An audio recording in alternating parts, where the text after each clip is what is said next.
बिस्मिल्लाहिर्रहमानिर्रहीम। आप YouTube channel देख रहे हैं, मैं इकबाल सुबहानी। नाजरीन, आमर लियाकत का मुहिम्मा एक दफ़ा फिर सर उठाने लगा। आमर लियाकत को दफनाए हुए चंद रोज़ गुजर चुके हैं, मगर एक आम शहरी ने जुडिशल मजिस्ट्रेट को दरख्वास्त दी उनके पोस्टमार्टम के लिए, जो मंजूर कर ली गई और आमर लियाकत की लाश का पोस्टमार्टम करने के ऑर्डर जारी कर दिए गए। पोस्टमार्टम करना क्यों ज़रूरी है?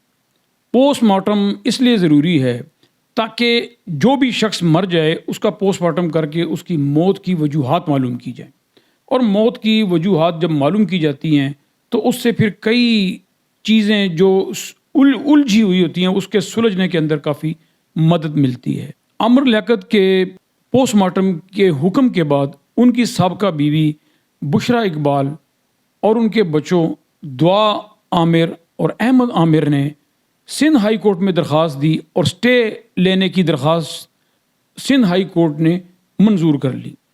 आज सिंध हाई कोर्ट ने मैजिस्ट्रेट के हुक्म को मुअत्तल करते हुए 29 जून तक इसके ऊपर कार्रवाई करने से रोक दिया गया है। नाज़रीन, क्या वजह है कि इतनी बड़ी शख्सियत जो कई टीवी चैनलों के ऊपर एज ए एंकर काम करते रहे, ऑलम इन लाइन उनका बड़ा मशहूर और मारूफ प्रोग्राम था, 2 मरतबा कौमी असम्बली के मेंबर रहे, सूबाई असम्बली के मेंबर भी रहे, सूबाई वज़ीर भी रहे, और पाकिस्तान की एक नामवर शख्सियत आमर लियाकत बड़ी तकलीफ़ों और मुश्किलात के अंदर थे, और उनके जो आखिरी जो दिन थे वो बड़ी एक कसमा पुरसी के दिन थे। आमर लियाकत ने अपने आप को बिल्कुल एक कमरे के अंदर बंद कर लिया था और उन्होंने इस हवाले से कई वीडियो भी जारी की। दरअसल बात यह है कि आमर लियाकत की जो तीसरी बीवी थी दानिया शाह, उसके साथ शादी के बाद आमर लियाकत की ज़िंदगी के अंदर एक बहुत बड़ी तब्दीली आई। दानिया शाह और आमर लियाकत दोनों के मुतज़ाद बयानात आते रहे, जिसमें पहल जो है वो दानिया शाह ने की और आमर लियाकत पर बेशुमार इल्ज़ामात लगाए। और आमर लियाकत शुरू में तो खामोश रहे, मगर बाद में एक हल्का फुल्का वज़ाहती बयान ज़रूर जारी करते रहे और आखिर तक कोशिश करते रहे कि दानिया शाह जो उनकी तीसरी बीवी हैं वो घर वापस आ जाएं।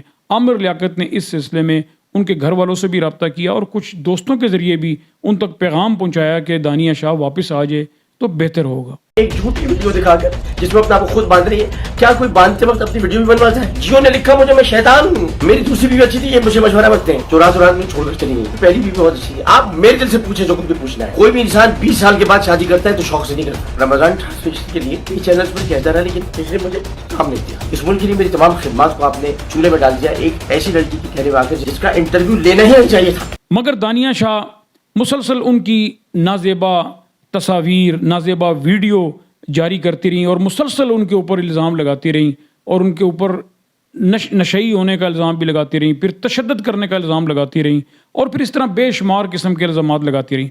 जब दानिया शाह ने उनकी भरना वीडियो जारी की तो वो इस सदमे को बर्दाश्त ना कर सके और फिर उनकी एक वीडियो भी आई जिसमें रो रो के उन्होंने कहा कि क्या ज़रूरत थी मेरी ये वीडियो इस किस्म की शाया करने की। मियाँ बीवी का एक रिश्ता होता है तो इस रिश्ते का जो तकद्दस है उसको पामाल नहीं करना चाहिए। मियाँ बीवी किसी भी हाल में होते हैं, तो क्या बीवी का ये काम है कि वो चंद महीनों की बीवी हो या चंद हफ्तों की बीवी हो और वो फिर इस किस्म की वीडियो जारी कर दे?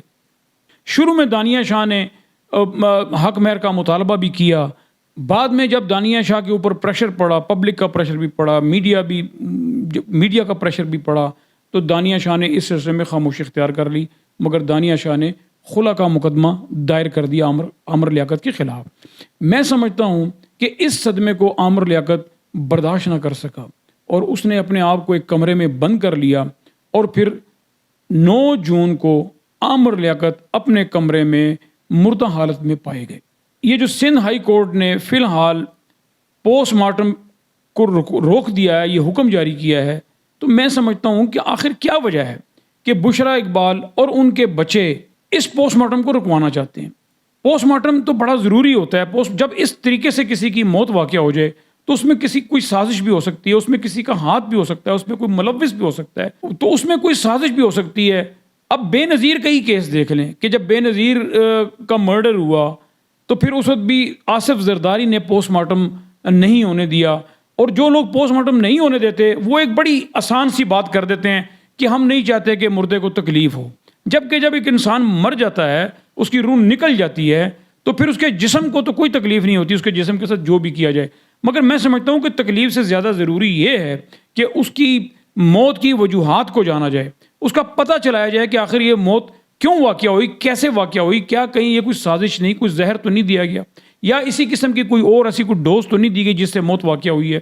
مگر میں یہ بات سمجھنے سے قاصر ہوں کہ بشرا اقبال آخر کیوں یہ چاہتی ہیں کہ عامر لیاقت کا پوسٹ مارٹم نہ ہو۔ میں پورے پاکستان کی طرف سے اور اپنی طرف سے سندھ ہائی کورٹ سے یہ درخواست کرتا ہوں کہ عامر لیاقت کا پوسٹ مارٹم ہونے دیا جائے، تاکہ موت کے اسباب سامنے آ جائیں۔ موت کے اسباب سامنے آئیں گے تو تبھی کسی نتیجے پر پہنچا جائے گا۔ تو یہ میری سندھ ہائی کورٹ سے میری درخواست ہے، میری اپیل ہے کہ خدارا عامر لیاقت جو ایک عوامی شخصیت تھے، وہ جو عوامی شخصیت ہوتا ہے وہ حکومت کی پراپرٹی ہوتا ہے مرنے کے بعد، تو یہ اس کے اوپر حکومت کو بھی سٹینڈ لینا چاہیے اور عدالتوں کو بھی سٹینڈ لینا چاہیے کہ اس کا پوسٹ مارٹم جو ہے وہ ضرور کیا جائے۔